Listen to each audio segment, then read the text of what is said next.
In my time sailing and coaching, I've seen a lot of different and very interesting ways to rig sailboats, but today I want to teach you guys the best way to rig and launch your Club 420. I'm here with the Greater Lawrence sailing team, and they're going to take you through it. My name is Micky Munns. My channel is all about sharing sailing tips, becoming a better athlete, traveling all around the country and the world, and having a really good time doing it. So if you're into any of those things, please consider subscribing to the channel to stay tuned for more content. And if you enjoyed the video, please consider leaving a thumbs up. Without any further ado, let's get into it.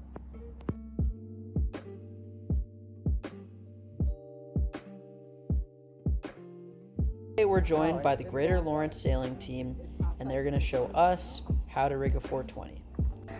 First thing you'll notice is I like my sails to be rolled separately, both of them put into the bag. The reason I do this is to make sure that the sails don't unroll while you're rigging, and right now one of our kids is just pinning the jib. You can see that the black part is pointing up and the sail is not twisted at all. Now we're going to tie up the jib sheets, and instead of using a luggage tag like most people, I like to run my sheets continuously using bowlines. So we're going to tie a bowline right here, as Emma will demonstrate, and then you can see in the background James is running it. So it's going to go inside of the shroud, outside of the trap, through that little black fair lead on the deck, and now it's going to cross the boat. It's going to go under the boom, very important, through the fair lead, same way, and then make sure to go outside of the topping lift and bow line, and then just finish off with another bowline. Now you're going to find the jib halyard, and remember, always look up before you hook up. And once the jib halyard is ready to go up, we are going to unroll the jib and find the head. And then you will pin the jib halyard, and then James here will show you how to run it. So first you're going to go through the bottom block on the mast, and you're going to pull the jib all the way up.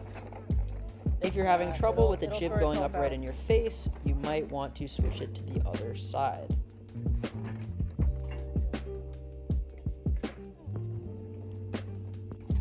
Now, James is going to put it through the jib halyard tail, through the top block, and then around the bottom of the cleat, so it's easy to pull on. And now he's going to give it a big pull, and his sister is going to give a really big pull on the forestay, just like that, in order to get on enough tension, and then just pull to your tension mark.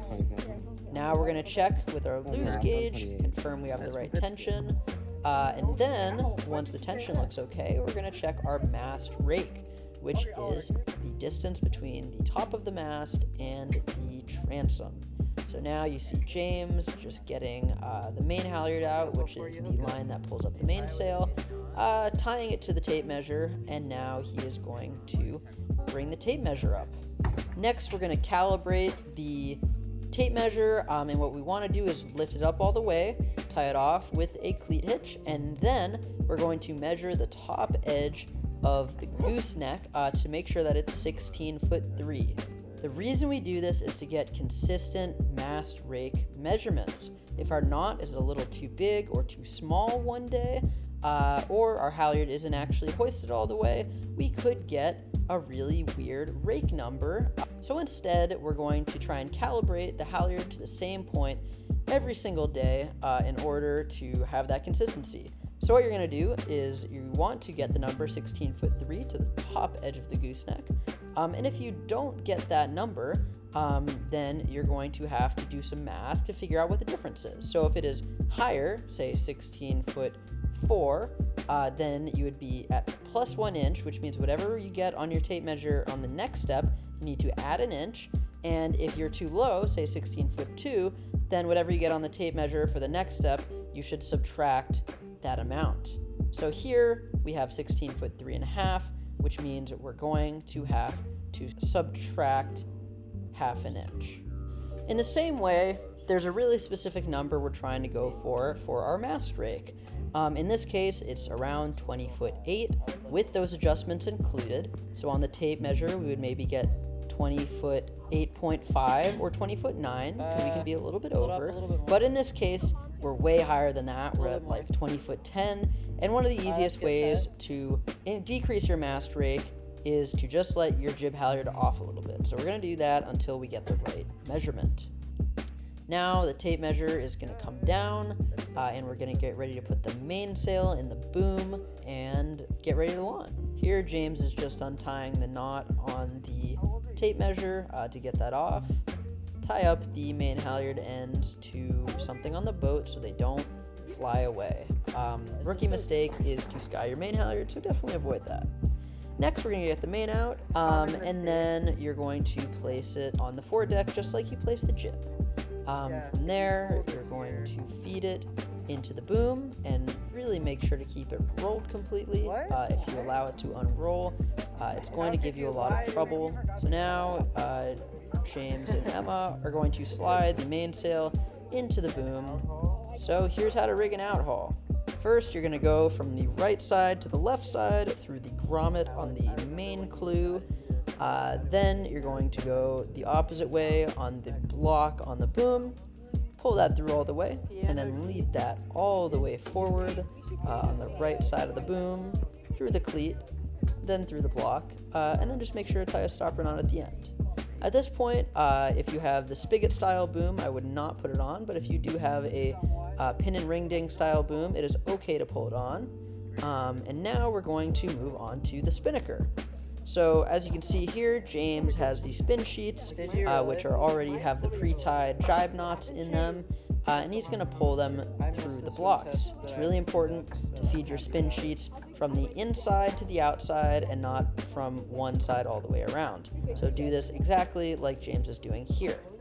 Now he's going to throw the rest of the sheets around or across the boat in front of the main sheet, and now Emma is going to lead the spin sheet around the bow.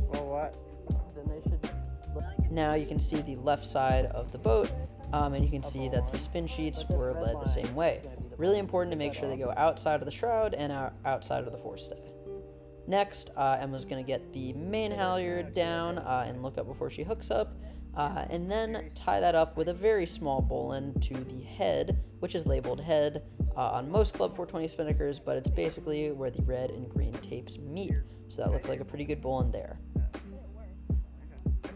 Now, instead of dropping the spinnaker off the side of the boat, she's just going to make sure to do all her work with it on top of the bag so it doesn't have anywhere to go. One really important thing to prevent tangles is called running the tapes, which Emma will demonstrate momentarily. Also, another good thing to do would be to pleat your jib on the right side to keep it out of your crew's face.